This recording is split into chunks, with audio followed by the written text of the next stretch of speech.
नौकरी मिलते ही ब्याह कर ले। नौकरी मिलते ब्याह कर ले। हर चीज के एगो टाइम होला। अरे तो हम कवन बुढ़ाता नहीं। हाँ, कहाँ बुढ़ा था मैं। ऐ चुप कर। माँ आज तोर बाबूजी से हम बात करत नहीं तोर ब्याह खातिर। भाई चुप। खाना खो, हम पानी लेके आवत नहीं। ना ना ना, उ तो बाबूजी आपके घरे बोलौले रहले ना। तो बस टाइम पे आ जाई, उहे बतावे खातिर आइल रहनी। हाँ ठीक बा, आ जाए। चल तनी, प्रणाम। खुश रह। अरे रुका बेटी। हाँ अरे बुड़बक्के बाड़े का। हाँ बाबूजी। का कहले? अरे ना बाबूजी। हाँ हाँ ठीक बा, जाओ काजल के घरे छोड़ के आवा, जाओ। चला। डरते तो हम अपने बाप से हैं। बाप ने परमिशन दे दिया तो क्या कहना। बैठा। चला। ये बच्चा मतीन कहाँ बैठल बाड़ू? जवान हो गई लू, जवान मतीन बैठा ना। ठीक से तो बैठल बानी। जवान हो गई लू, फीलिंग नहीं किया आवत का। ए तार ढेर ना होता का? लेके चले के बता, लेके चला ना तो हम जाता नहीं। ए देवता रिसिया मत यार, बैठा। हमार मतलब है कि ऐसे बैठा कि हमरो मजा आवे और गियर भी बदल जाए। ठीक बा, चला। Thank you.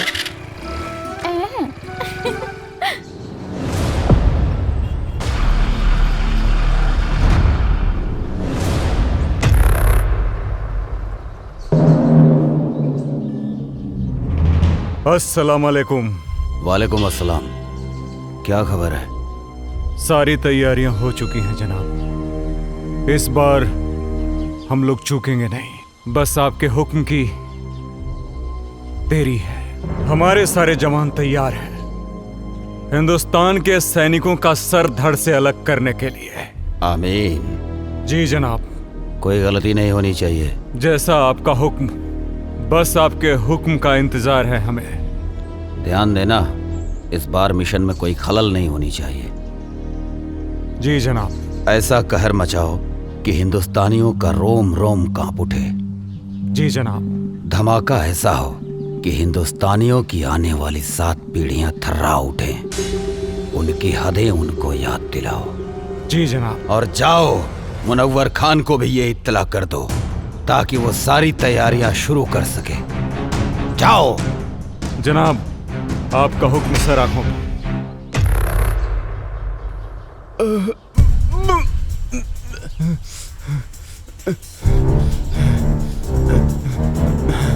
सलाम जनाब। इसको हमने इतना मारा लेकिन इसने फिर भी अपनी जुबान नहीं खोली। जनाब, हम तब से इसे बहुत बेरहमी से मार रहे हैं लेकिन फिर भी ये कुछ बताने को तैयार नहीं है। अबे सुन पाकिस्तानी पिल्ले, मेरी उम्र से क्या अंदाजा लगा रहा है बे? हमारे देश के नौजवानों में इतनी गर्मी है कि तेरे जैसे पाकिस्तानी झेल नहीं पाएंगे। अब तो तेरी गर्मी निकालनी ही पड़ेगी मुझे। बहुत फड़फड़ा रहा है साले। सुन, मैं इसकी गर्दन काट रहा हूं और तू इसका वीडियो बना और हिंदुस्तान में भेज ताकि हिंदुस्तान में कोई भी मर्द पैदा होने से सैकड़ों बार सोचे। इस वक्त की सबसे बड़ी खबर, आतंकवादियों ने हिंदुस्तानी सैनिकों और उनके ठिकानों पे हमला करना शुरू कर दिया है। उन्होंने भारतीय सैनिक का सर कलम कर जय हिंद सर। जय हिंद सर। एक बैड न्यूज है। क्या है बैड न्यूज? सर, अभी भी इंटेलिजेंस से खबर मिली है कि आतंकियों ने हमारे ठिकानों पर हमला करना शुरू कर दिया है। अच्छा, तुम लोग थोड़े होशियार रहो।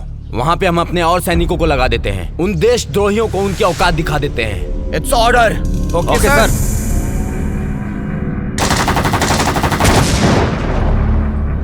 इस वक्त का सबसे ताजा खबर, आतंकवादियों ने हिंदुस्तानी सैनिकों और उनके ठिकानों पर हमला करना शुरू कर दिया है। उन्होंने एक भारतीय सैनिक का सर कलम करके उसका एमएमएस बनाकर भारतीय जनता में वायरल कर दिया है और उन्होंने धमकी दी है कि हर हिंदुस्तानी और हिंदुस्तानी सैनिक का यही हाल करेंगे जब तक उन्हें उनका पूरा हक नहीं मिल जाता। सेना प्रमुख ने आर्मी को पूरी तरह अलर्ट रहने का आदेश दिया है। इस हमले का जिम्मेदार आतंकी संगठन प्रमुख अजहर पठान माना जाता है। अजहर पठान आतंकियों का मुख्य कमांडर है। जी हाँ दोस्तों, ये वही अजहर पठान है जिसका आज तक किसी ने चेहरा नहीं देखा है। देश दुनिया की सारी ताकतों ने इसे पकड़ने का पूरा जोर लगा दिया है, लेकिन आज तक वो किसी के हाथ नहीं आया है। हाथ आने की बात तो दूर, किसी ने आज तक उसका चेहरा तक नहीं देखा है। सिर्फ लोगों में उसके नाम का खौफ है, अजहर पठान, अजहर पठान। अब देखते हैं हिंदुस्तानी सैनिक उनकी बुरी नजरों पर कैसे पानी फेरते हैं। आप बने रहिए हमारे साथ देश दुनिया की सारी खबरों के साथ।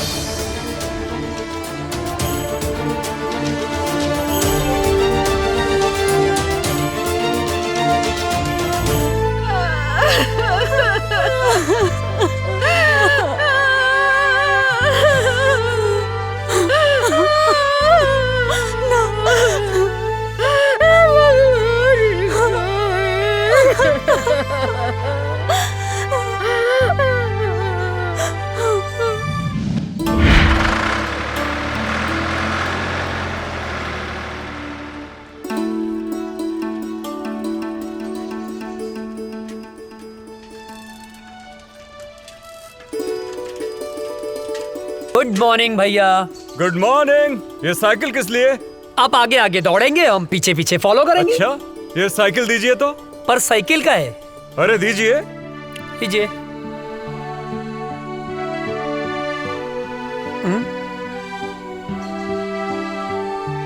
चश्मा दीजिए जरा। चश्मा पर काहे? अरे दीजिए। बुढ़ौती में जवानी सूझेला। कैसे लग रहे हैं हम? एक नंबर भैया। अरे अरे, बैठना नहीं है, फॉलो मी। ये भैया का ऑर्डर नहीं है, फौज का ऑर्डर है।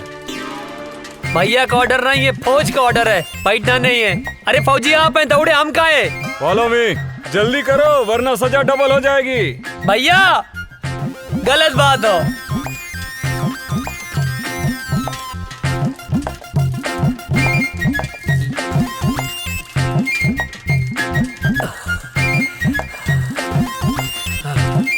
हम न दौड़ब ना, जा आगे, हम थक गए नहीं। दौड़ो उठ के।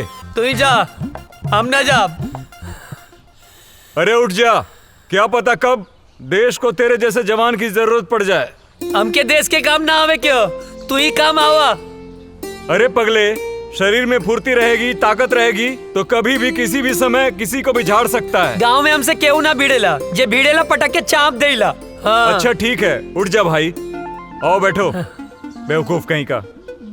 लो चश्मा अपना दी। चल बैठ। हमार भैया।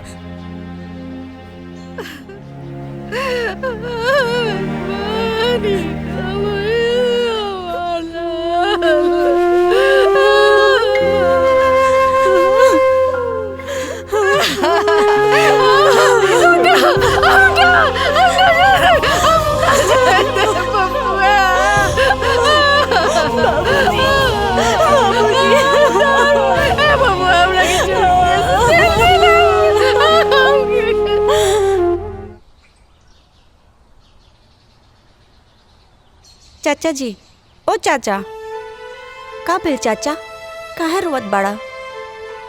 पापा की याद आवत बा का? हमहू रोवत रहनी, लेकिन दादाजी मना कैलन। कहले हाँ कि पापा देश के दुश्मन से लड़े गए बाड़े। लेकिन चाचा, गांव वाले कहले हाँ कि पापा लौट के कबो ना आई हैं। का ई बात सच है? ना मुन्ना, पापा जरूर रही हैं, जरूर रही हैं। चल बेटा। हे भगवान, हमरा विजय की काय उठा लेला, हमरा विजय का खेले रही।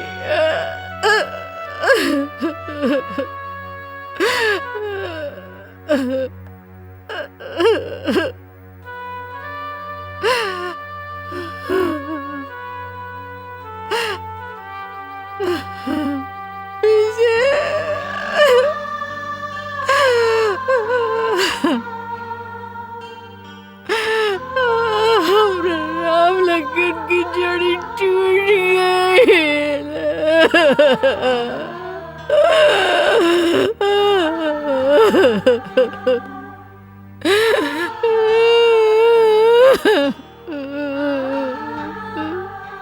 बेतरी नींद ना आवत रहे,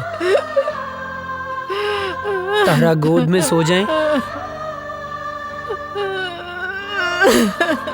ये सब का हो गेल बबुआ, ये सब का हो गेल।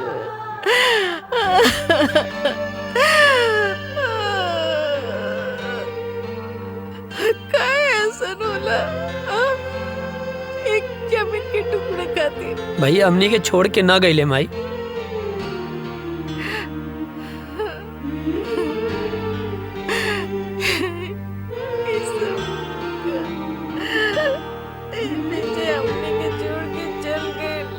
ना, ना माई, भैया हमनी के छोड़ के ना गईले, वो तो हमनी के दिल में बाड़े। हमरे तोहरे ये पूरा देश के जनता के दिल में बाड़े माई। शहीद के शहादत पर ना आंसू ना बहावल जाला, तू आंसू मत बहावा।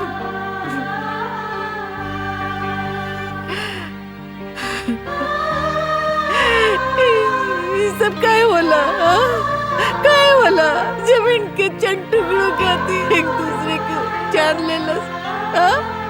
काय पता ना, एक माई के कोकू का दलस हमर राम लगन की जोड़ी तोड़ देलस। पता ना माई, पता ना पड़ोसी मुल्क के हमनी के देश से कौन नाराजगी बा, पता ना। बबुआ हमरा के छोड़ के कहीं मत जाइए, हमरा के छोड़ के नहीं तो हम मर जाएंगे बबुआ। ना जाए माई, हमरा के छोड़ के ना जाए, मत जाइए। कहीं ना जाए, कहीं ना जाए माई, कहीं ना जाए।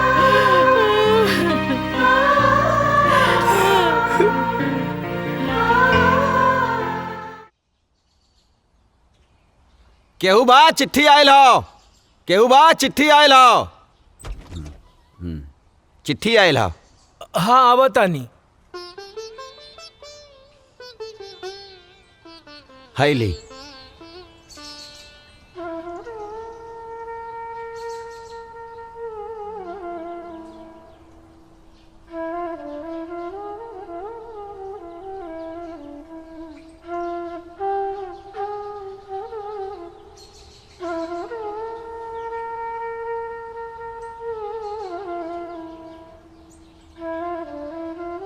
ना ना, चूल्हा भाड़ में गई सरकारी नौकरी। हाँ? एक बेटा तो शहीद हो गई, दूसरा बेटा के हम शहीद ना होके के देव। सरकार अपन नौकरी अपन पास रखी, कह देता नहीं। हाँ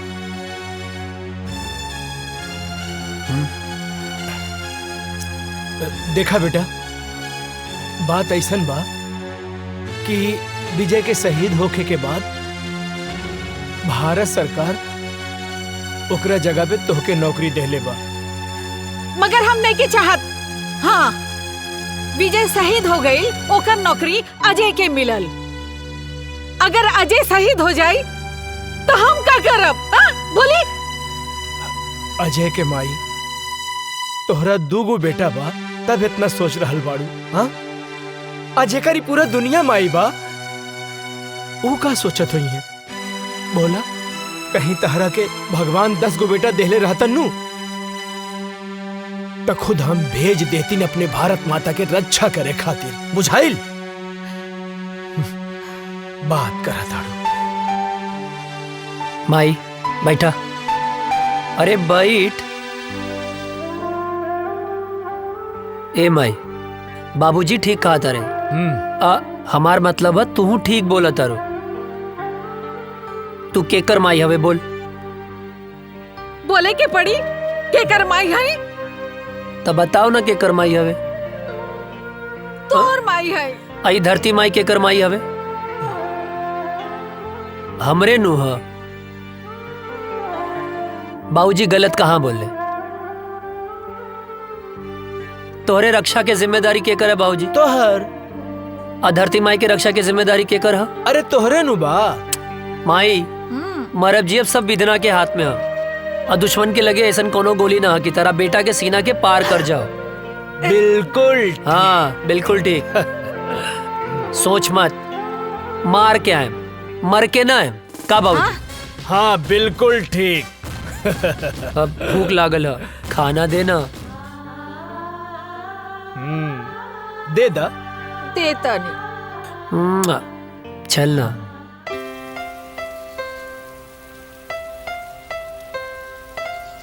अजय तोहार रेलवे में सिलेक्शन हो गई।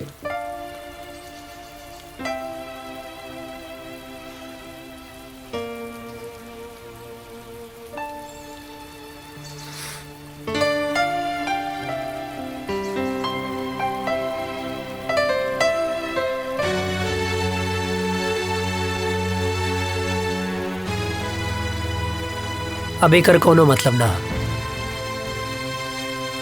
हम फौजी बनब। अरे ये तो बहुत अच्छा फैसला कैला। हाँ। लेकिन अजय तू इतना उदास काहे हुआ?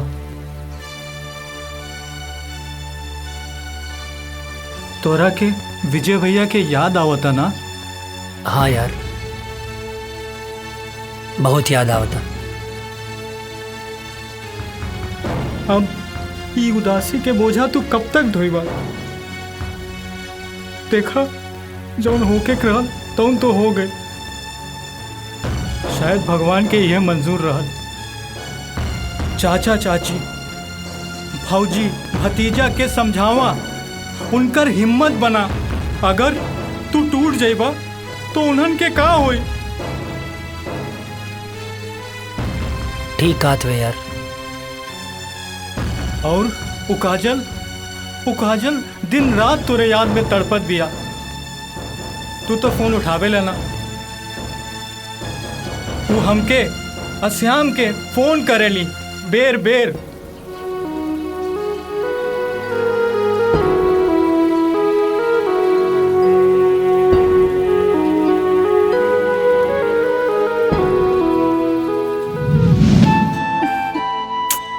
पता ना कहाँ रह गई ले। आवे तो बतावा तनी।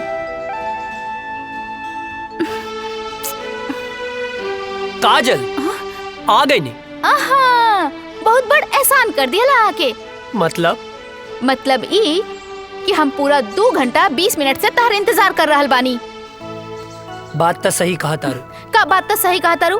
हाँ? लेफ्ट राइट करके तो हमार प्यार दुखे लागल। पिराए लागल होई ना? हाँ, बहुत ज्यादा पिराता। और पता ना कहाँ कहाँ पिराता। कहाँ पिराता? यहाँ यहाँ और यहाँ। अरे यहाँ पिराता।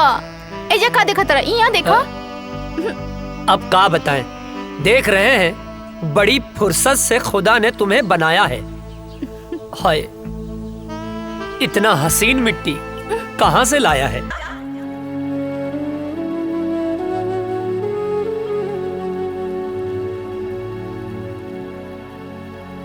अजय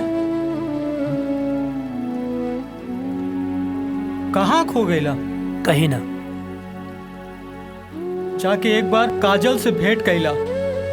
ना करब। हम फौज में जाए खातिर माई बाबूजी के मना सकीले, पर काजल के ना मना पाई। कहीं काजल के प्यार हमार कमजोरी ना बन जाए।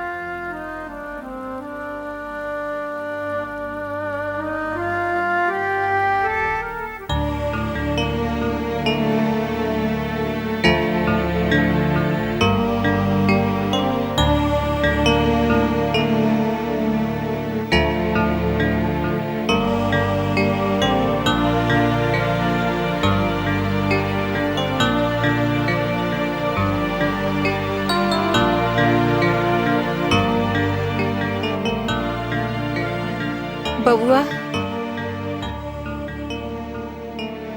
एक बार विचार कर ला। हम माई है ना? हाँ, हम अपन मन के ना समझा पाता नहीं। विजय के सदमा तो हम बर्दाश्त कर लेनी, लेकिन तो के कुछ हो जाए तो हम ना बर्दाश्त कर सकब। तोहके तक खुश होके के चाहिए माई, हमके देश के सेवा करे के मौका मिलल बा। अब ऐसे ताक के ना हमके ब्लैकमेल मत करा, खुशी खुशी भेज ना यार।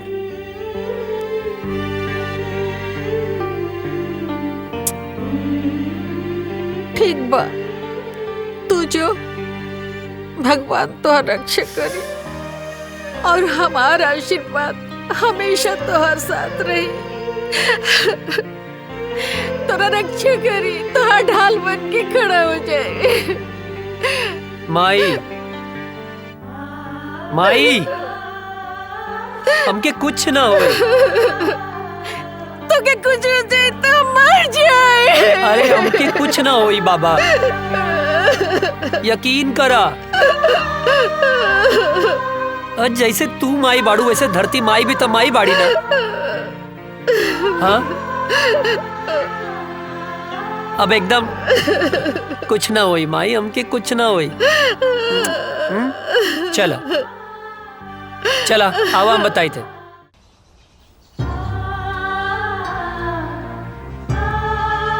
चला खुश रहें बाबू।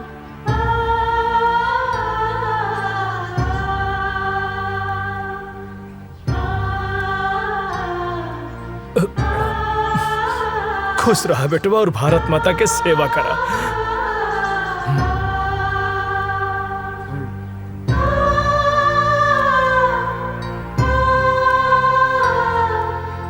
माई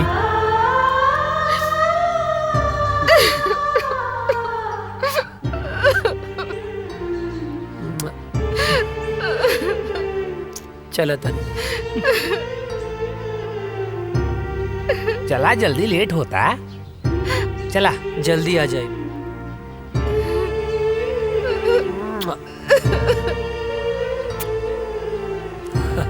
चला श्याम चला। चाचू जय हिंद। जय हिंद।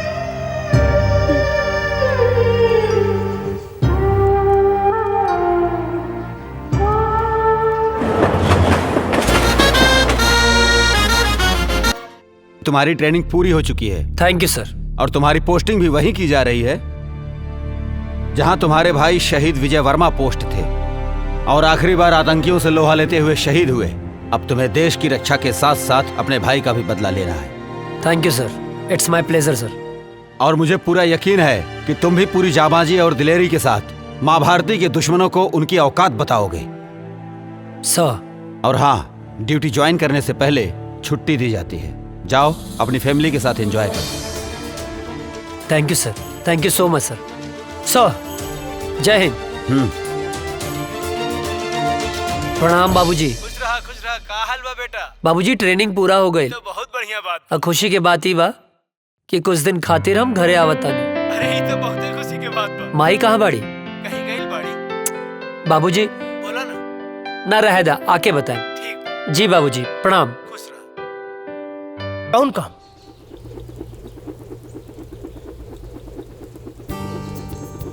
अरे ई ससुरवा सुतल बा, काम बन जाई। यस।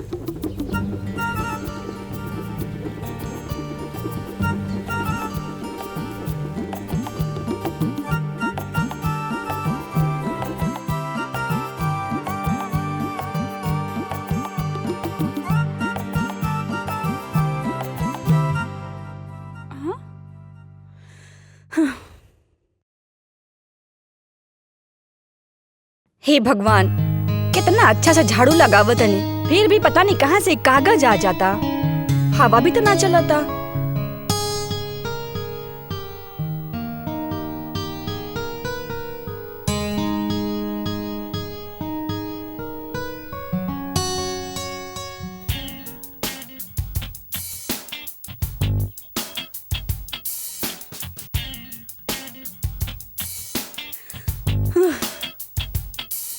ई कहाँ से आ जाता? ई कुल तो साफ कर दिले रहनी अच्छे से।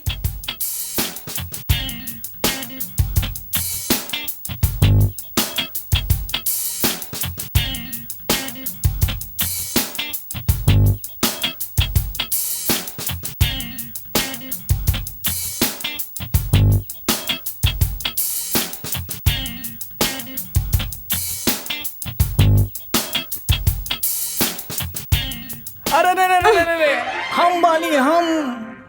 तू काहे हमारे घर में चोर खाने घुस गइल बाड़ा? चोरी से? अरे हम तो सीना जोरी से आयल बानी हो, तो हाल बाबूजी से हाथ मांगे आयल बानी। अच्छा त ई कूड़ा काहे फैलावतड़? तू समझल करा। धत तू बड़ा ऊ बड़ा। लागत हमार जादू तोरा पे चल गइल बा हो। जब ऐसे पीछे पड़ब राजा तब जादू चलिए जाई।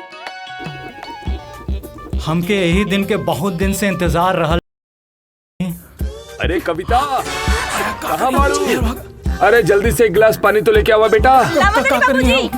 हाँ बोल ना। अरे अच्छा यार छूट जाते हैं। हाँ ठीक है हम गमला में छूट जाए। हाँ। अरे कविता, कहाँ बाड़ू? अरे हम काहे छुपे? अरे हम तो तोहर बाबूजी से तोहर हाथ न मांगे आइल बानी। धीरे धीरे बाबूजी जाग गई बड़े। अच्छा एक तरह हाथ मंगवा ना तब बाबूजी हम दोनों जाने के काटती हैं। अरे बिटिया का करत तारू? जल्दी लिया हुआ पानी। तू चिंता ना करा, हम तोहर बाबूजी के समझा ना ले। हाँ अच्छा बाबूजी के समझा ले बा। अरे बात के समझो। एगो आदमी ना घर में घुस आइल रहे और बाबूजी ओकरा के ना मार मार के आज वो टूटल टांग लेके बाजारे में भीख मांगता। का बात करा तू? हाँ। टूटल टांग? अरे हम भीख ना मांगा। सुना हमके कहीं छुपा देना। कहीं छुपा दे। हे भगवान बचा लिया हमको, कुछ नहीं करा हम। हे भगवान। अरे बेटा कविता, कहाँ रह गइलू? इली बाबूजी आगे नहीं।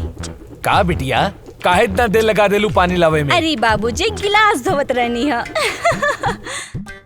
अरे बाप रे, इतना सुंदर लड़की के ऐसा राक्षस ऐसन बाप। हे भगवान बचा लिया। अरे हम 100 किलो के लड्डू चढ़ा दे, प्लीज हमके बचा लिया। हमारे हाथ पे टूटे वाला बा। हम भगवान हम कबो पीछा नहीं करब। भगवान बचा लाना। हम जिंदा हमके बचा लो भगवान बचा लो।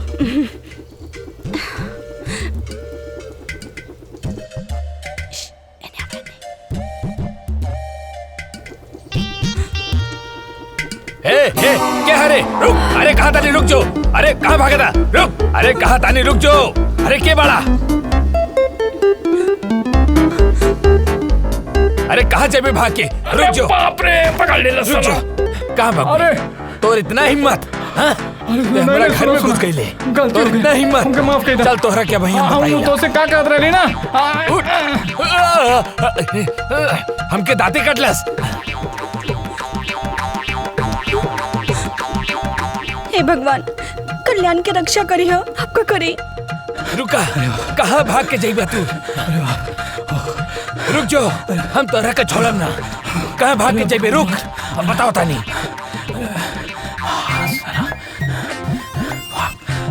भाग जल्दी भाग।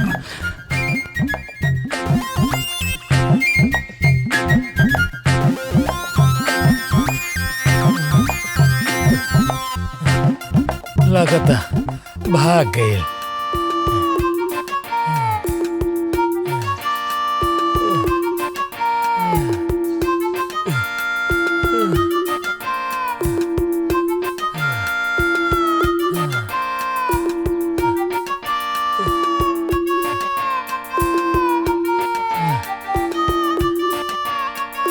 लगता भाग गए। खैर वो हमके चाहे जब मिली हम ओकरा के छोड़म ना।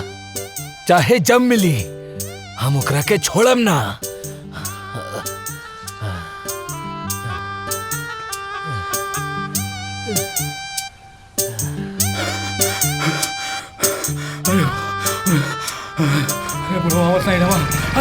अरे रुक बे। कहाँ थे बे तुम? तुम्हारे चक्कर में हम सारा गांव घूम लिए बे। अरे राम कहानी बाद में बताए, पहले घर चलो। पहले बताओ कहाँ थे बे, नहीं तो चढ़ा देंगे। अरे यार चला ना यार। चवन्नी मुस्की। अरे यार चल ना यार।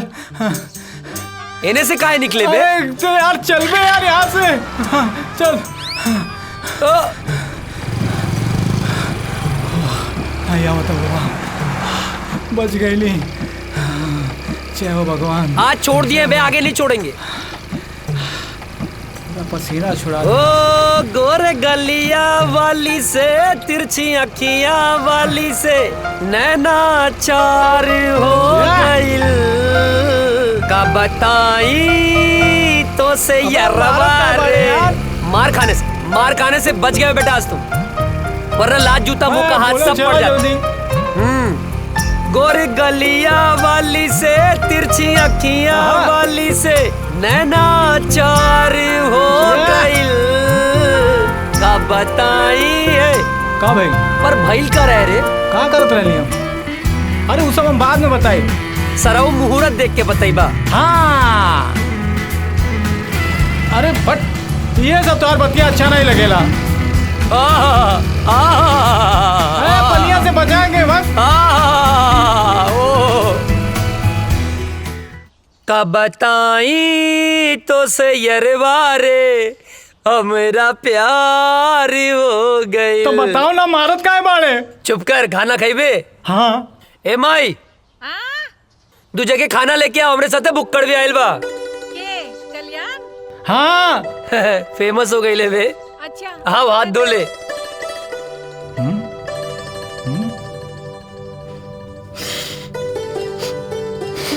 ए हाँ जाके हाथ धो। अरे हमार हाथ तो साफ बा। साफ है? सलून के पानी कितना दिन में बदले ले? जबले कीड़ा ना पड़ेला। अबे गंदा हो रहा जाके हाथ धो। जाता ही एक बार कुकुर के पूंछ सीधा हो सकेले, बाकी तू ना। इला चाची गोड़ लगातानी। चेत रहा, बैठा। खा।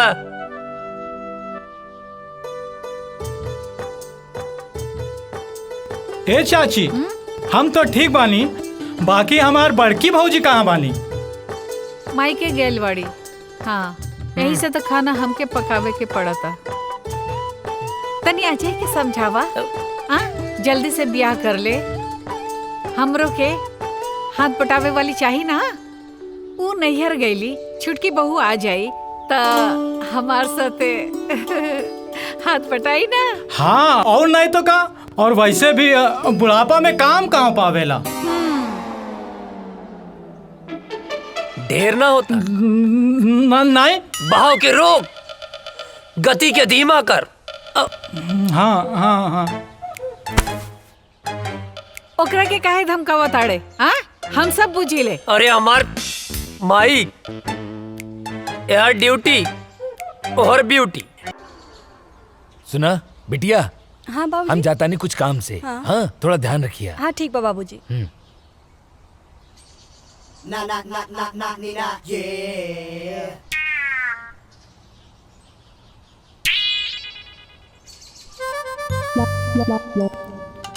हमके कविता से मिलले बहुत दिन हो गए बा।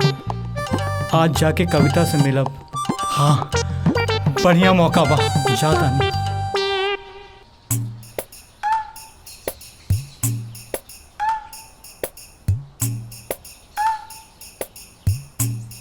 तू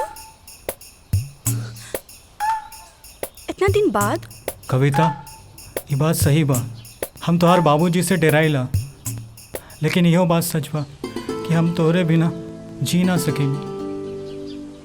आज हम एगो फैसला कर ले बानी कि हम जियब चाहे मरब, लेकिन ब्याह तोहरे संगे करब।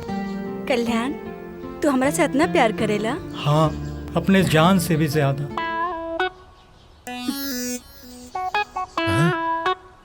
तोहरा के जान ही देवे के पड़ी।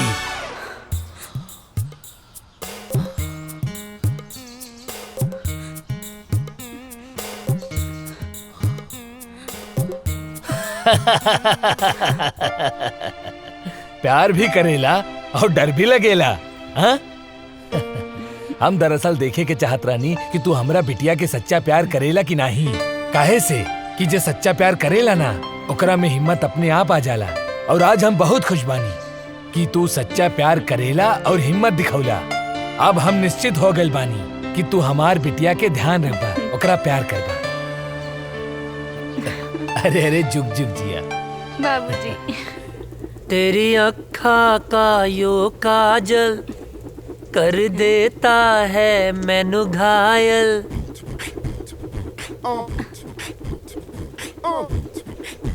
कहा रे हेने आओ। छोटा पटाखा बड़ा धमाका। हाँ? भाग यहाँ से भाग। अरे बबुआ, जेकरा खातिर इतना फीट फाट होत बड़ा ना, तारा बाबूजी ओकरा बाबूजी से मिलके बात पक्का करे खातिर गइल बाड़े। हाँ? सच्ची माई? हम जाना तानी तोहार जान कहाँ अटकल बा। अरे अजय के माई, अजय के रिश्ता पक्का हो गई। हाँ, अब सुना तू एक बात कान खोल के सुन ला। दिग्विजय सिंह फौजी के बेटा के बियाह हट तनी घर के बढ़िया से एकदम जगमगा दिया। हाँ, ताकि लोग आए देखे देखते रह जाए। ठीक ना? हाँ ना बेटा? हाँ बाबू। हाँ, ठीक बा। Thank you Mai. Thank you बाबूजी। तेरी अखा का यो काजल कर देता है मैनू पागल। नर नर नर नर नर।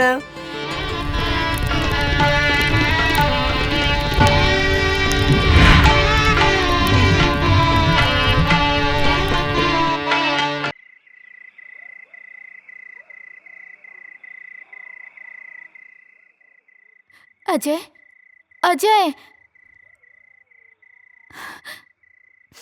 ए काजल, का भइल? काहे रोत तारू?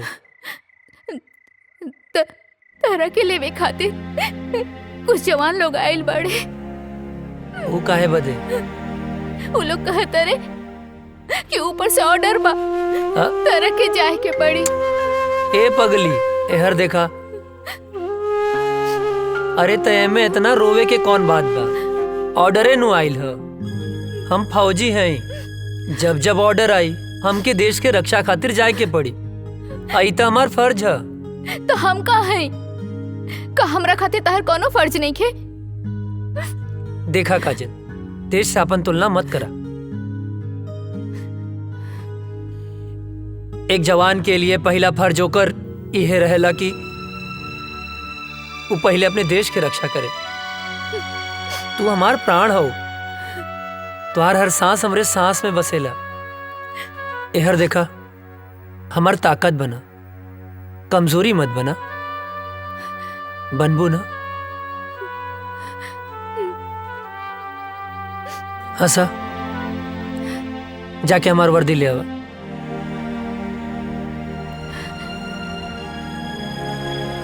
पगली कहीं के।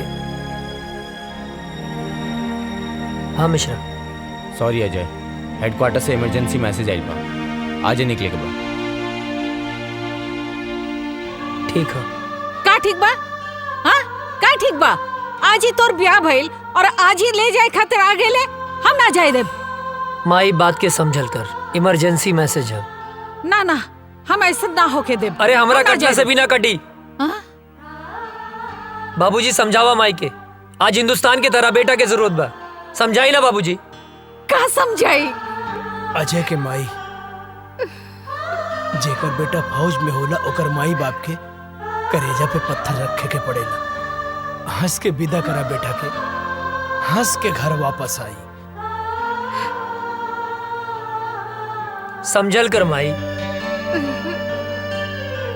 हम फौजी हैं। हर बात पे रोल धोल ठीक ना होला। चला विशाल। अजय,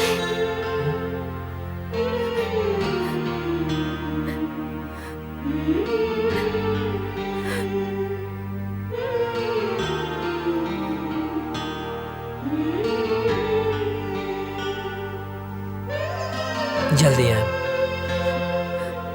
अपन ख्याल रखिए। तू माई रोवा मत। माई बाबूजी के ख्याल रखिए।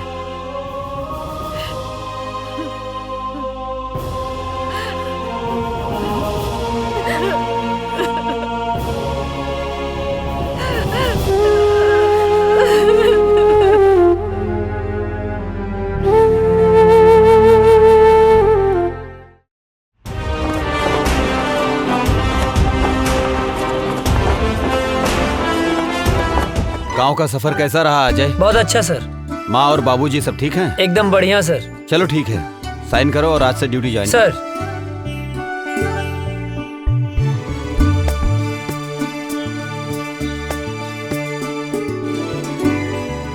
जय हिंद।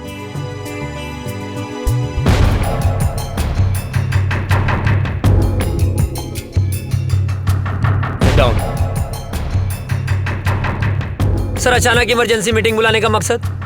अभी अभी गुप्त सूत्रों से पता चला है कि ये पाकिस्तानी आतंकवादी हमारे देश के खिलाफ साजिश कर रहे हैं। सर, वो घुस चुके हैं तो पकड़े भी जाएंगे सर। और वो एक बड़े प्लान के साथ गुजरात, राजस्थान और कश्मीर के भीड़ भाड़ वाले इलाके में बमबारी करने वाले हैं। बहुत जल्द वो लोग उस प्लान को अंजाम देने वाले हैं।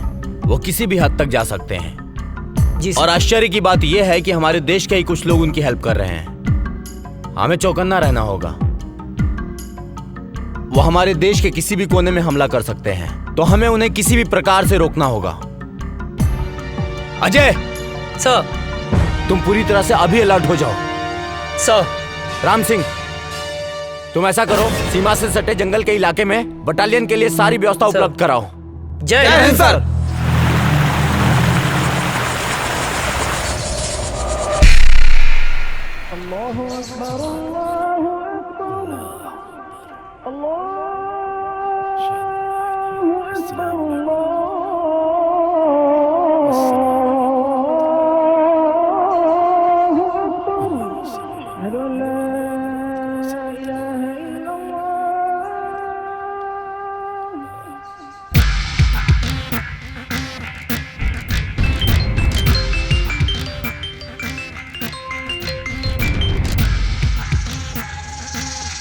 जी बॉस, हुक्म कीजिए। धारा 370 खत्म होने से हमारे सिपाहियों के इरादे कमजोर तो नहीं हो रहे हैं? नहीं बॉस, हमारे इरादे तो और भी पुख्ता हो गए हैं। वाह। कश्मीर हमारा था, हमारा है, हमारा ही रहेगा इंशाअल्लाह। आगाज तो उन्होंने किया था, खत्म हम करेंगे। बहुत खूब, आमीन।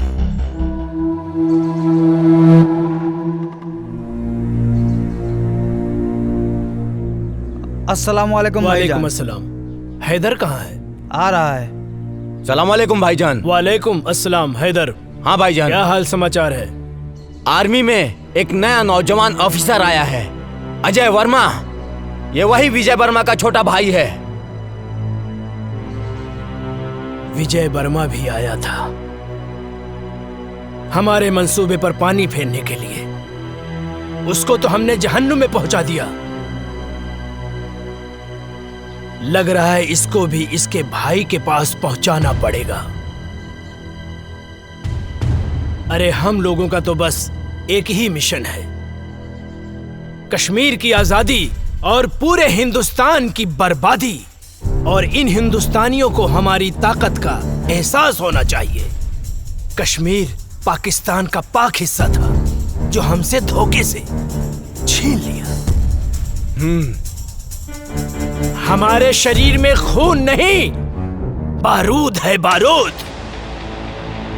जो हमसे टकराएगा उसके चिथड़े उड़ जाएंगे।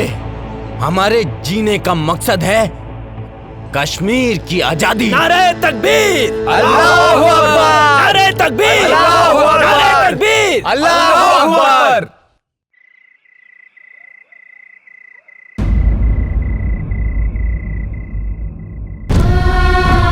हे भगवान, हमारा सुहाग जहाँ भी होगे सही सलामत होगे।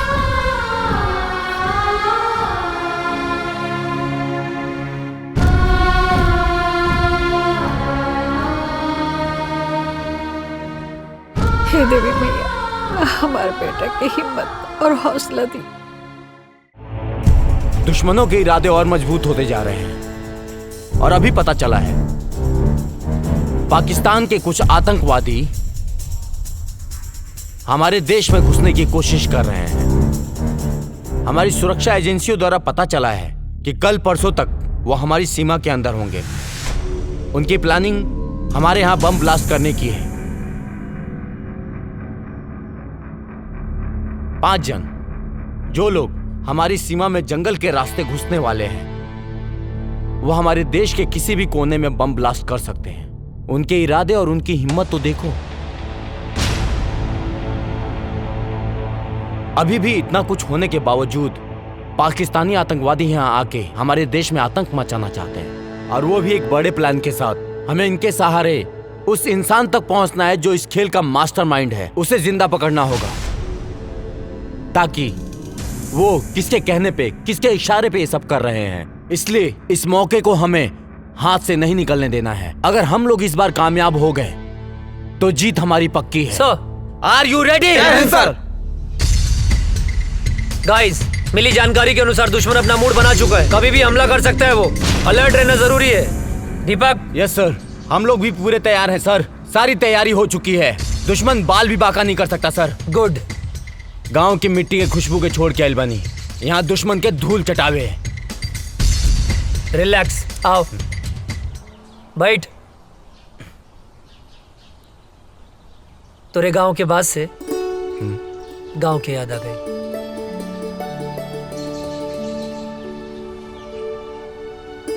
भाभी के फोटो का?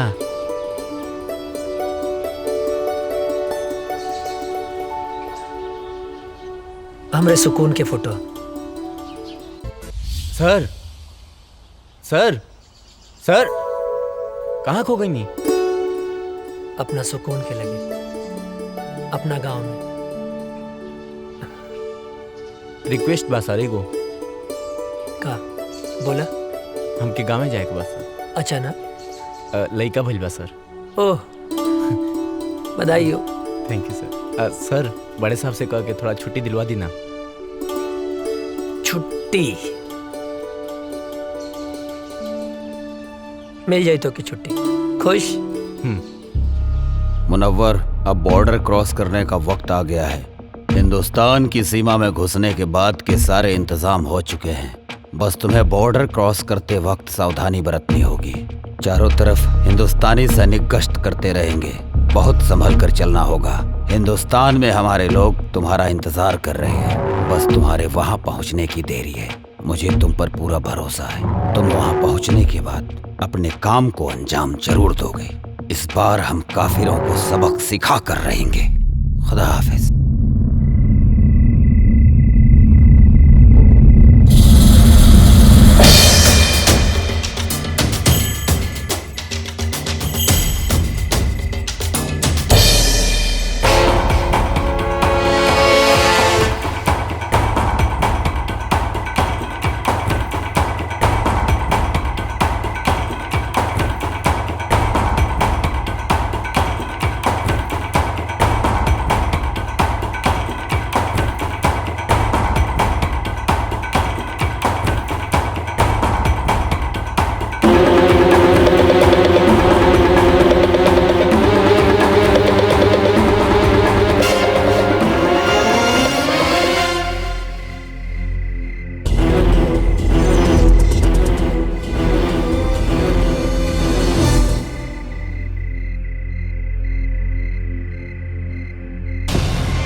चलो आओ, आ जाओ। यहाँ से 5 किलोमीटर दूर हमारे लिए गाड़ी खड़ी है। यहाँ से वहां तक जाना है और कुछ दिन हिंदुस्तान में रुकना है। हम अपने मिशन को कामयाब बनाएंगे, समझे? आओ। जी।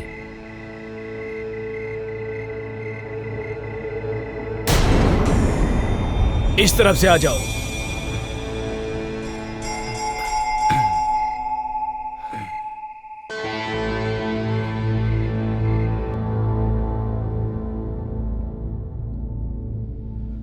रुक जाओ। अब यहां से ना 500 मीटर दूर हिंदुस्तान की सीमा शुरू हो रही है। हमारी सीमा यहीं खत्म होती है और वहां पे हमारे लोग हैं। वहां जाने के बाद हम अपने लोगों के साथ मिल जाएंगे। आप लोगों को संभल कर चलना है, धीरे से, ठीक है? चलो, एकदम सबको चौकन्ना रहना है, क्योंकि यहाँ पर सैनिक गश्त हमेशा करते हैं। जी जनाब। सबकी नजरों से बचते बचते हमें आराम से धीरे धीरे चलना है, ठीक है? अब चलो।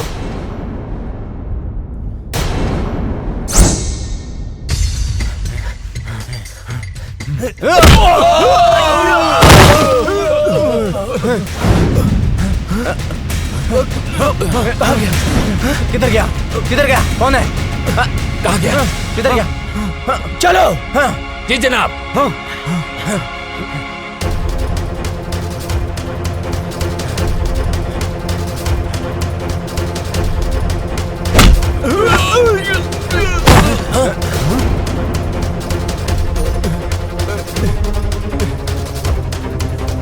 चलो चलो चलो चलो, हम अपनी सीमा में चलते हैं। आओ आओ जल्दी। भूत भूत भूत, छोड़ो हमें, छोड़ो हमें। ये मेरा तौबा, मेरा अल्लाह का तौबा, मेरे बाबा का तौबा। तू छोड़ दे मुझे, मैं कभी हिंदुस्तान में नहीं आऊंगा। अरे फौजी,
हिंदुस्तान जिंदाबाद बोल। जिंदाबाद।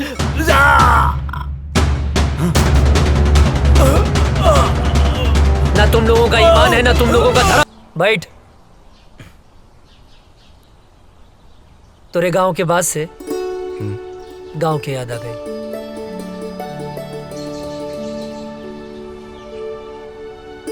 भाभी के फोटो है का?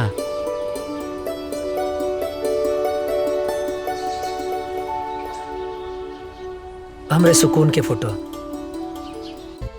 सर सर सर, कहाँ खो गई नी? अपना सुकून के लगे, अपना गांव में। रिक्वेस्ट बा सर एगो। का बोला? हमके गाँव में जाए के बा सर। अच्छा ना? लइका भइल बा सर।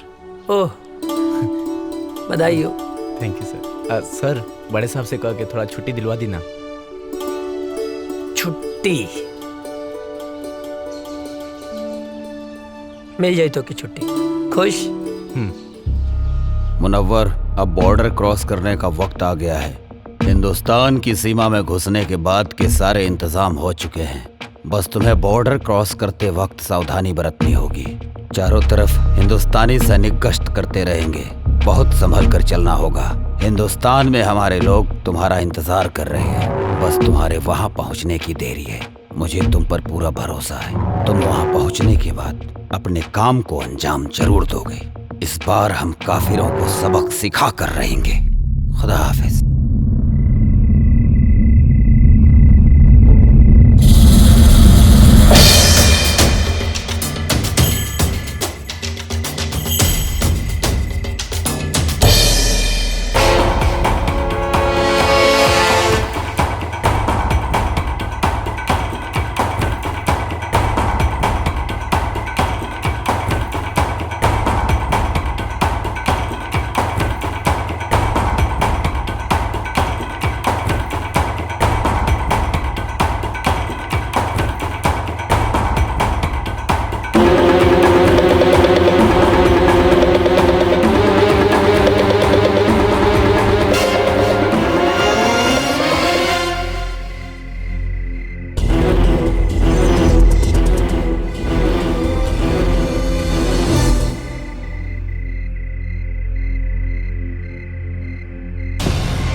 चलो आओ, आ जाओ।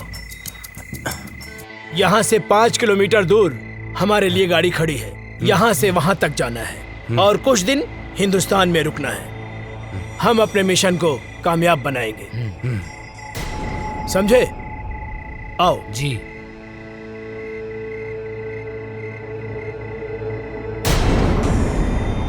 इस तरफ से आ जाओ।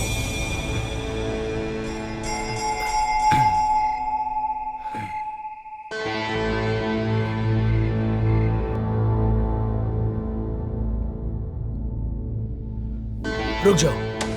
अब यहाँ से ना 500 मीटर दूर हिंदुस्तान की सीमा शुरू हो रही है। हमारी सीमा यहीं खत्म होती है और वहां पे हमारे लोग हैं। वहां जाने के बाद हम अपने लोगों के साथ मिल जाएंगे। आप लोगों को संभल कर चलना है, धीरे से, ठीक है? चलो, एकदम सबको चौकन्ना रहना है क्योंकि यहाँ पर सैनिक गश्त हमेशा करते हैं। जी जनाब। सबकी नजरों से बचते बचते हमें आराम से धीरे धीरे चलना है, ठीक है? अब चलो।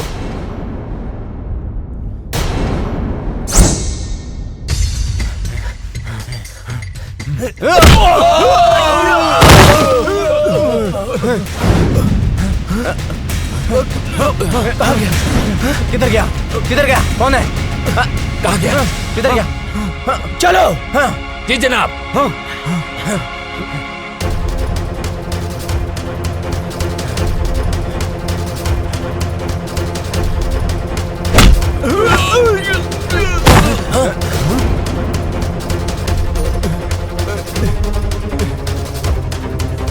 चलो चलो चलो चलो, हम अपनी सीमा में चलते हैं। आओ आओ जल्दी।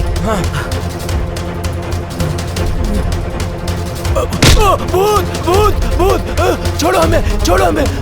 ये मेरा तौबा, मेरा अल्लाह का तौबा, मेरे बाबा का तौबा।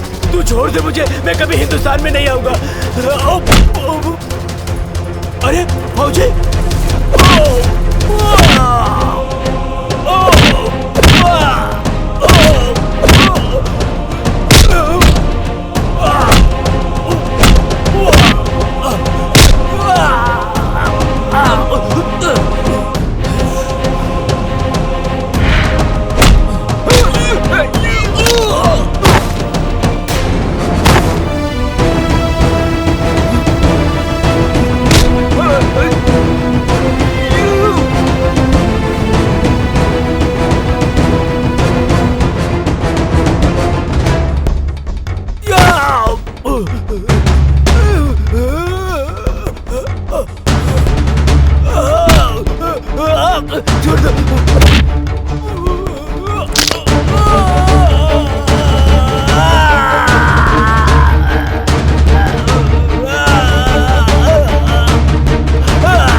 हिंदुस्तान जिंदाबाद बोल।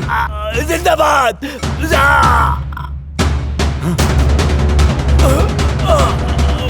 ना तुम लोगों का ईमान है, ना तुम लोगों का धर्म।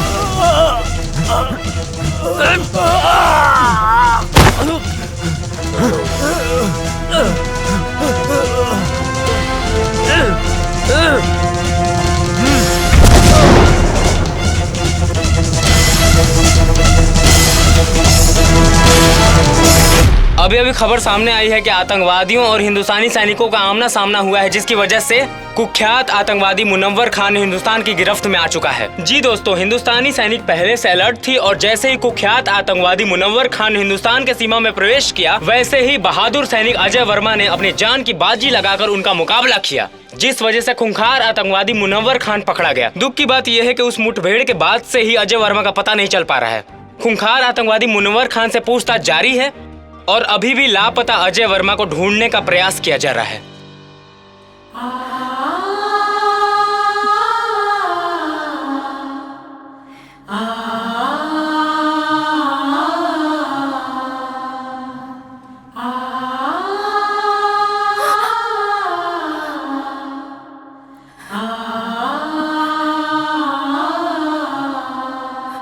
हे भगवान, हम सुहाग की रक्षा करिए।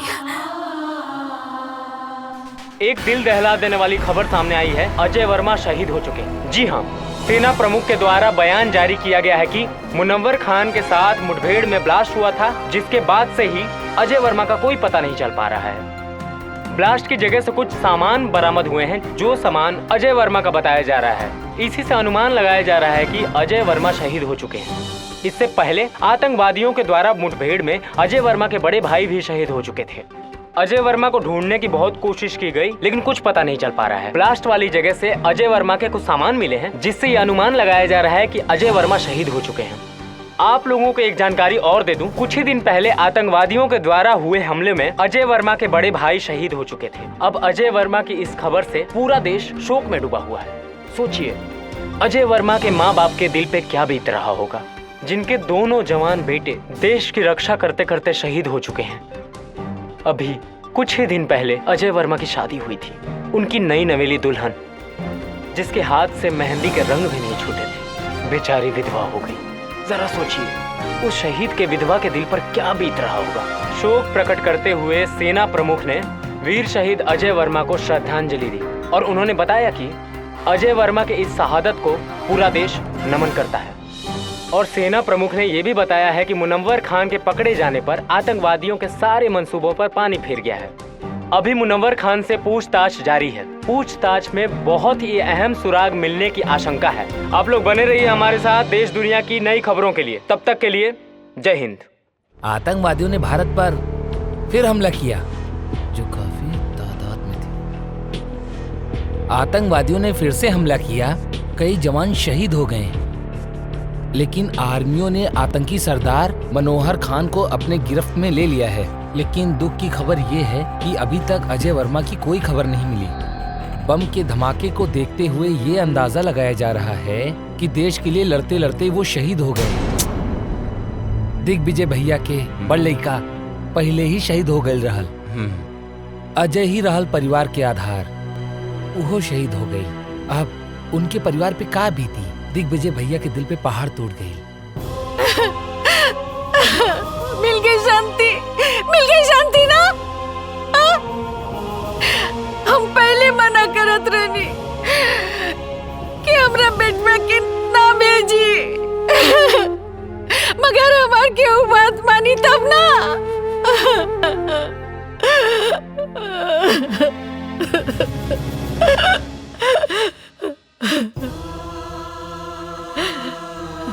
भाई, हमारे बेटा के लाश खेता दिखा दो।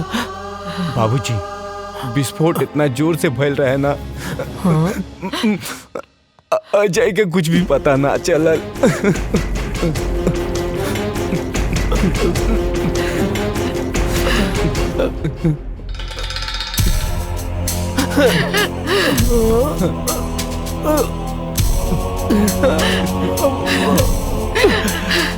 मिल गई शांति, मिल गई ना।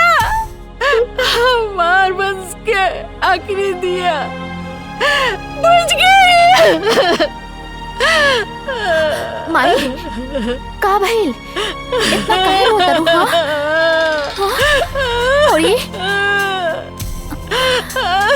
फोटो पर माला? हाँ? बहू, हमार बेटा अजय देश के खातिर शहीद हो गए। ना बाबूजी, ना। ये का कहा तनी आप? हाँ? ऐसा नहीं क्या हो सकत? हाँ? माई, देखा, तू रोआ मत। हाँ, अजय जिंदा हवन। तू काहे रोत बाड़ू? हाँ?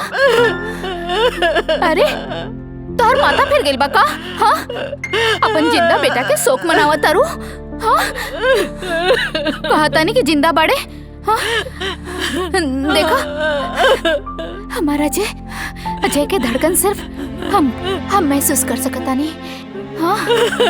हमरा के इनका धड़कन महसूस हो रहा बा। नहीं मान सकत, अजय जिंदा हुवन। बहुत हिम्मत बता रामे, लेकिन अब हमार दोस्त अजय जिंदा नहीं खन, शहीद हो गए बाड़े। शर्म नहीं आवत? हाँ?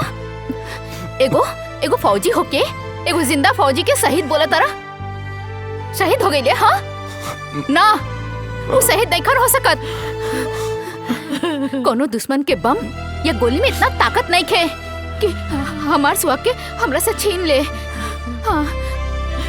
माई, देखा, तू रोआ मत। हाँ? देखो, तू शांत हो जा। हाँ, अजय आई है।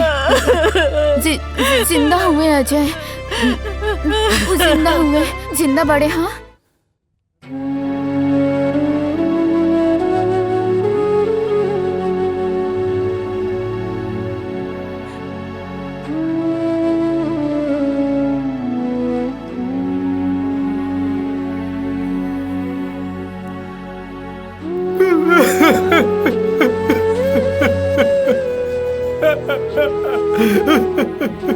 अजय भैया आतंकवादी हमला में शहीद हो गए।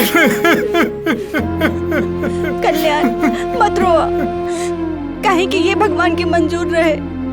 भगवान इतना निर्दयी कैसे हो सकेले? चाची रो रो के पागल हो रहे माली। और काजल मौसी के तो पता ही नहीं भाई कि उनके सुहाग गुजर गई। भगवान इतना निर्दयी कैसे हो सकेले? अरे श्याम क्या करता ना? श्याम, अरे अंधेरा में कौन पढ़ाई करता ना बेटा? ए श्याम, अरे मचिसिया भाई ना काजनी कहाँ धैले बा?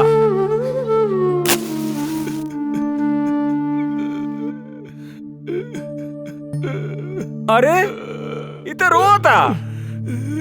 श्याम, का भइल बेटा? काहे रोता बेटा? का भइल? का वो अजय बोलत रहे कि आतंकवादी हम तोहरा के ना छोड़ब, तो ओकरा के ना छोड़े के चाहत रहे ना, तो हमके काहे जोड़ के चल गइल? हम तो ओकर यार रहनी ना, गद्दार थोड़ो है जो हमके छोड़ के चल गइल। बेटा तू ठीक कह रहल बाड़ा बेटा। बेटा मत रो बेटा, हम तुम्हारे साथ बानी बेटा, हम तुम्हारे साथ बानी बेटा, मत रो बेटा, चुप रह बेटा, शांत हो जा।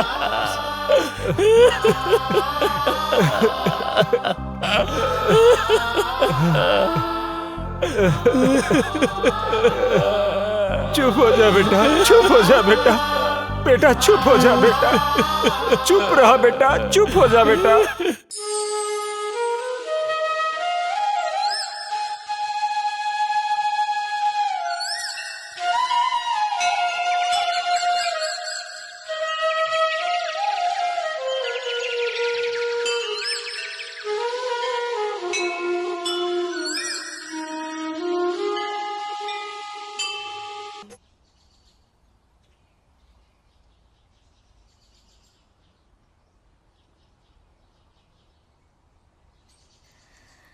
बहू, ई तू का कर रहल बाड़ू बहू?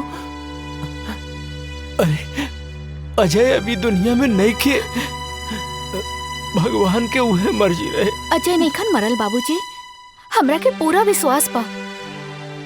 वो जहाँ भी हुई है, हमारी मांग के सिंदूर उनका के खींच के ले आई। अजय के भाई तू ही समझावा बहू के।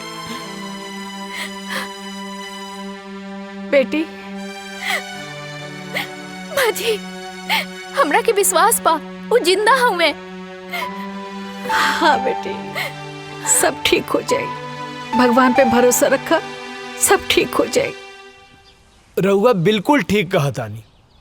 देखी, रउआ जैसन उचित समझी वैसन करी, हमरा कौनो एतराज नहीं के। चला काजल। कहाँ? बिटिया अभी तहार उम्र ही का बा, ये पहाड़ जैसी जिंदगी कैसे कटबू तू? यही से हम फैसला कैले बानी कि हम तोहार दूसर बियाह करब। सुना बहू, बाबूजी के कहल तू मान ला। अभी तो बहुत जिंदगी पड़ल बा। आखिर बहू अकेले तू कब तक रहबू? कब तक? का बाबूजी, बोझ लगा था नहीं का बात कर रहल बारू बेटी? अरे बेटी, तू हमार बात समझे के कोशिश करा। एक तो धन भाग हमार की तू हमरे घर में बहू बन के आयलू। हम कोनो आँख के काजल ना है कि आंसू के साथ बह जाई। अजय के नाम में हम अपन रूह, धड़कन सब कुछ कर देले बानी। हम अपन अंतिम सांस ले उनका इंतजार करब। हमार बात समझे की कोशिश करा।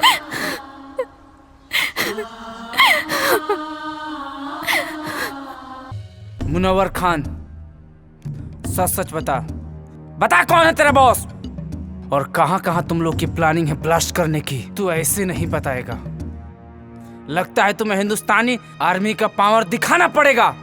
मुनव्वर खान, तू हिंदुस्तानी फौज के कब्जे में है। आज हिंदुस्तानी फौज तेरे साथ क्या सलूक करेगी तू सोच भी नहीं सकता है। बता सच सच, बोल तेरा बॉस कौन है? बोल बोल बोल।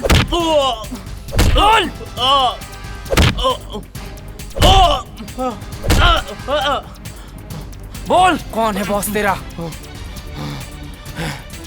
ए फौजी, तू ना चाहे मेरी जान ले लेगा ना, तो भी नहीं बता सकता मैं, समझा? मैं कुछ नहीं बता सकता, मैं मर जाऊंगा लेकिन नहीं बता सकता, समझा? तू ऐसे नहीं मानेगा, तुझे 3rd डिग्री देना ही पड़ेगा। बोल कौन है बॉस तेरा और क्या मकसद है तुम लोगों का? नहीं बता सकता। चल जुबैर, फोन लाओ।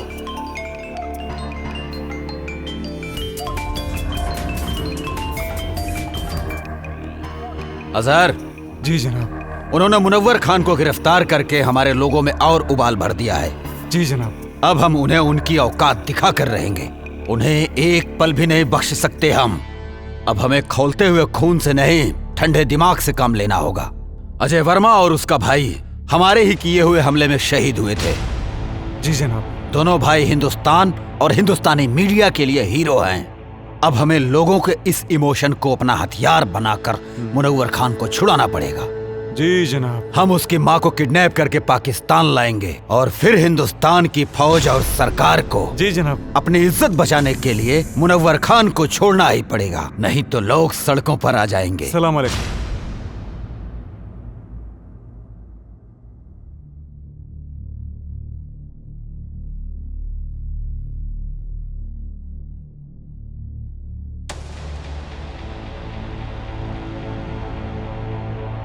हे देवी मैया, हमार कलेजा के टुकड़े के काहे छीन ले लो, ओकरा बिना कैसे जी, ओकरा बिना हम कैसे जिया तानी माई? हम मर जाए, अब हम मर जाए। हाँ, हमरा लाल के साथ का कहलू, ओकरा के कुछ कैसे हो गल मैया? तू तो पूरा संसार के माता बड़ो, तू तो जाने लू, ओकरा बिना काजल कैसे रही माई? हमरा परिवार के पुकार तो तू सुन सकेलू ना माई? हाँ, तू तो जाने लो, ओकरे बिना हम ना रह सकब, ओकरे के कुछ कैसे हो गए? हम मर जाए, हम मर जाए, हम ओकरे बिना ना रह सकब, हमार बच्चे के लौटा दी माई। तू तो माई बड़ू, हमो माई है, हमार दिल के टुकड़े के लौटा दी।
कौन जगह?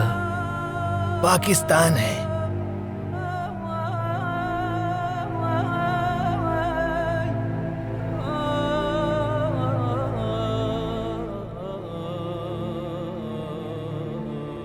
हम यहाँ कैसे हैं? कल मैं जंगल गया हुआ था तो वहां पर मैंने देखा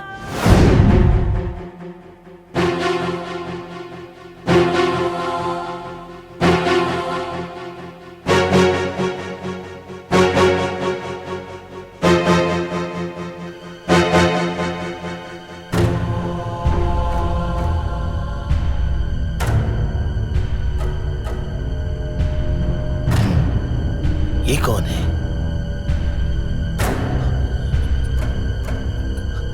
ये तो ऐसा लगता है जैसे हिंदुस्तानी है। ये फौजी लगता है।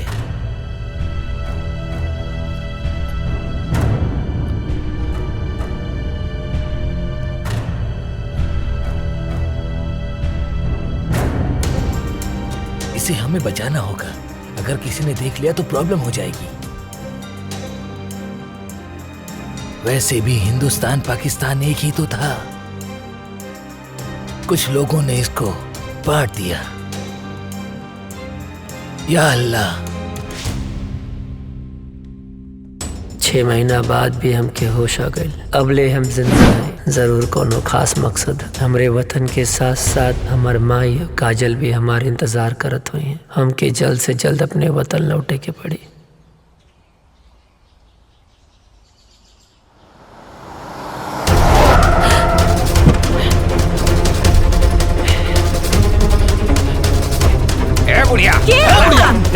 अरे हमरा के कहे पकड़ा था। अरे छोड़ा। हम का कहनी? हमरा के ले जाता रहा। अरे कहां है ये? चल गाड़ी में चल। अरे छोड़ा, हम बोला गाड़ी छोड़ा। ठीक ना क्या होई? छोड़ दा हमरा के। अरे हम बोला था कि हमरा के छोड़ दा। गाड़ी करा। अरे छोड़ा हमरा के। हमरा के के हो? अरे बता रहे बुढ़िया। चुप कर।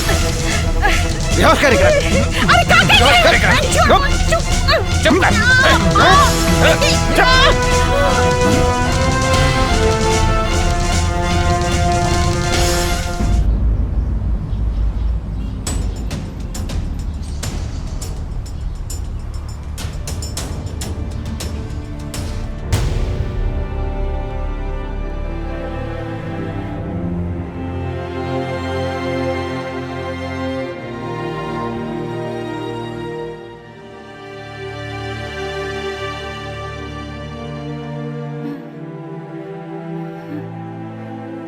ये हम कहाँ बनी?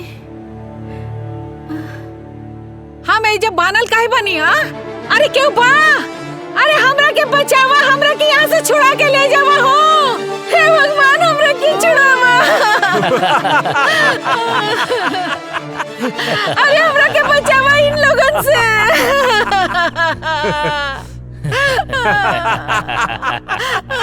क्या बड़ा तू लोग?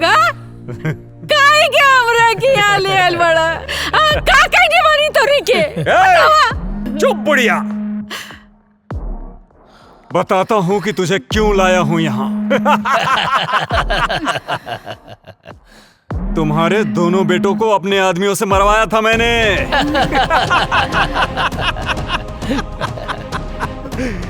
सुन, तुझे मैं किस लिए लाया हूँ वो मैं तुझे बताता हूँ।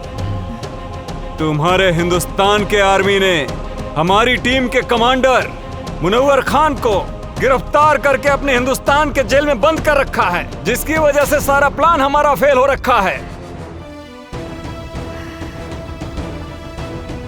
और उसे ही छुड़ाने के लिए हमने तुझे किडनैप करवाया है आज, क्योंकि तेरे परिवार से पूरे देश की भावना जुड़ी हुई है। ये बुढ़िया सुन, अगर 24 घंटे के अंदर अंदर मुनव्वर खान को हिंदुस्तान सरकार ने नहीं छोड़ा तो हम तुम्हारे साथ जो करेंगे ना, उसे देखकर सारे हिंदुस्तानियों की रूह कांप जाएगी। और अभी 24 घंटे होने में कुछ ही समय बाकी है।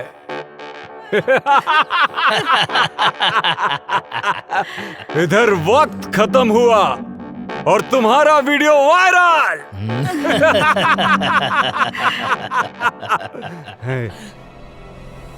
और उधर सरकार के खिलाफ जनता का विरोध।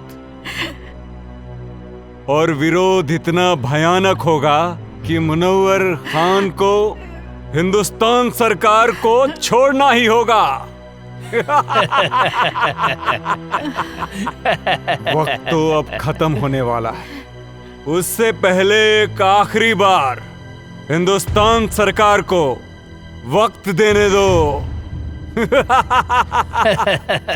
भगवान तू लोग के कभी ना माफ करिए। हाँ दरिंदो, हमरा के छोड़ी, हम बेकसूर बानी, हमरा के काहे पकड़ के रख ले बड़ा।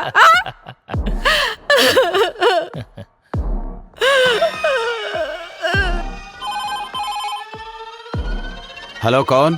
कैप्टन, क्या हुआ? कब छोड़ रहे हो मुनव्वर खान को? वक्त का ख्याल करो। तुम्हारे पास अब सिर्फ 30 मिनट बचे हुए हैं। और सुन,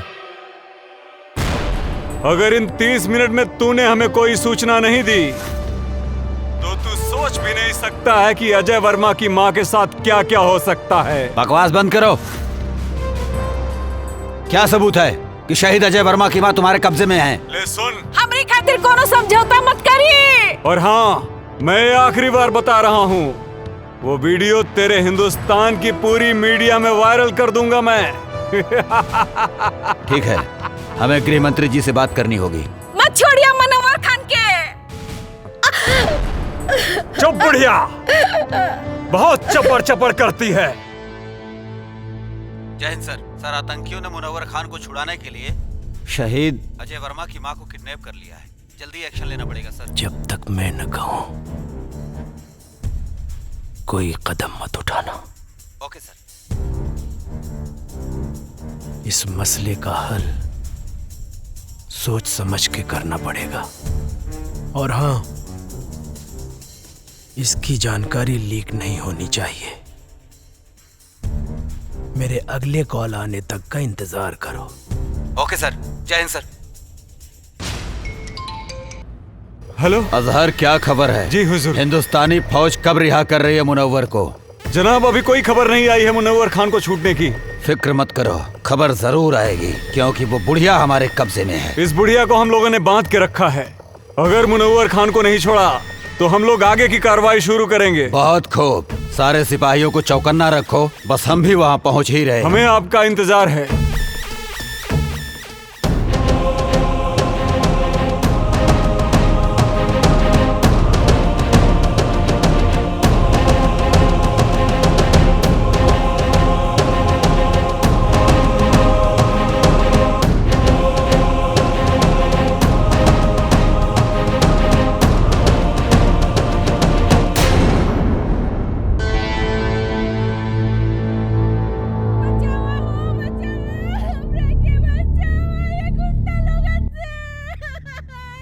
ये तो कोनो लड़की की आवाज लागत बा।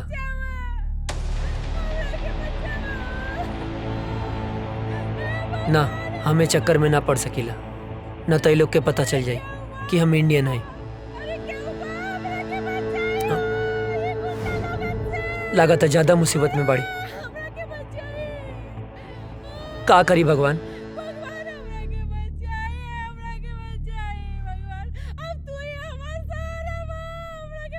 केहू के भी बहन बेटी हो सकेले, ओकर रक्षा करब हमार फर्ज है, हमार फर्ज है। हमरा मदद करी, हमरा के बचाए। इतना माई बड़ी, हमरा के बांध के रखल बा, हमरा के बचाए।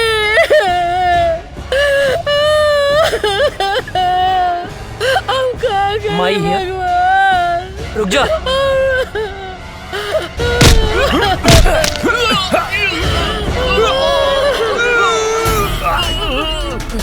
अजय! अजय! बाबा जिंदा बड़ा! हे भगवान! क्या लगलो? देले बनी।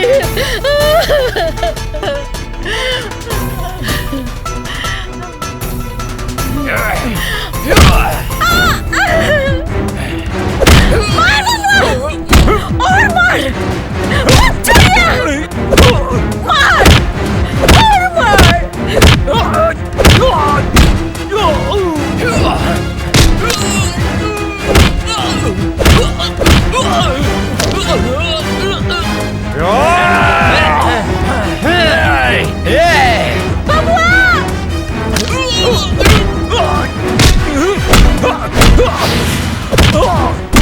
विजय के ये लोग मर ले रहे बबुआ।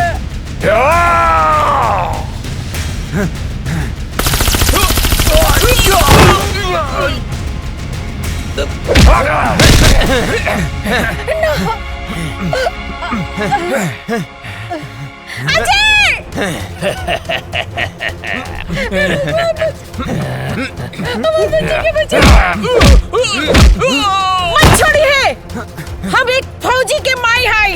मार बेटा, इन्हीं के छोड़िए मत।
बिना वजह छेड़ते नहीं, और कोई हमें छेड़े तो उसे छोड़ते नहीं। फाड़ दे कलेजा दुश्मन के घर में, हिंदुस्तानी उसे कहते हैं।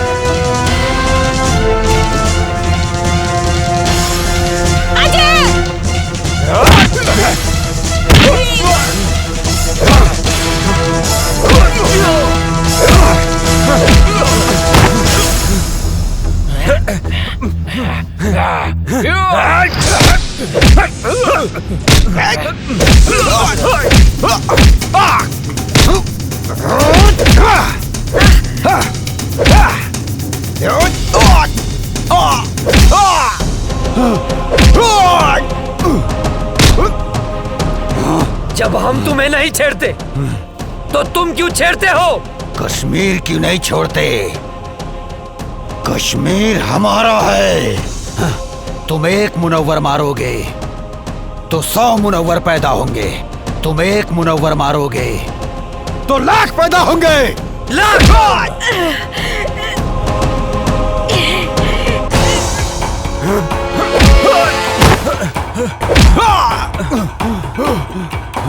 भेजे में शांति से बात घुसती नहीं है क्या? ए काफिर, तेरा भाई भी आया था यहाँ। मैंने मारा उसे, वो भी बम से उड़ा के, समझा?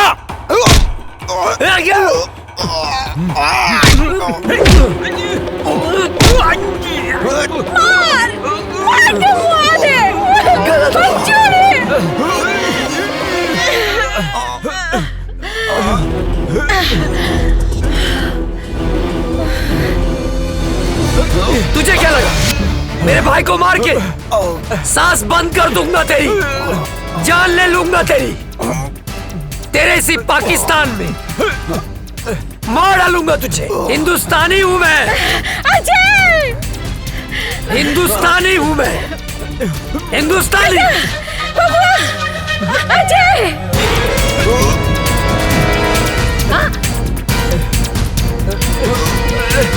बेटा,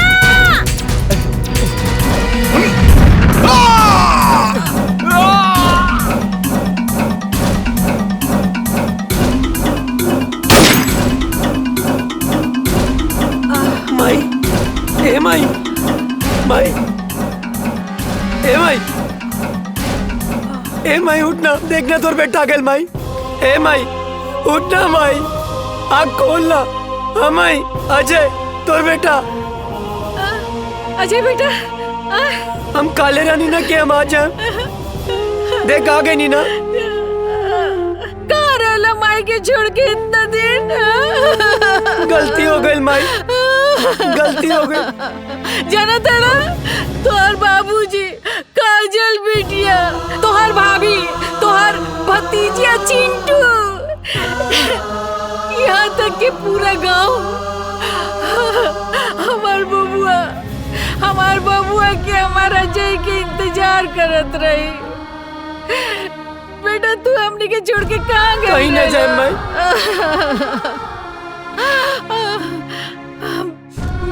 चला चला घर चला। हाँ माई। काजल बिटिया तो हर इंतजार चला करत उठा। रही। जना तड़ा। मेरा भारत महान, जय हिंद, जय भारत।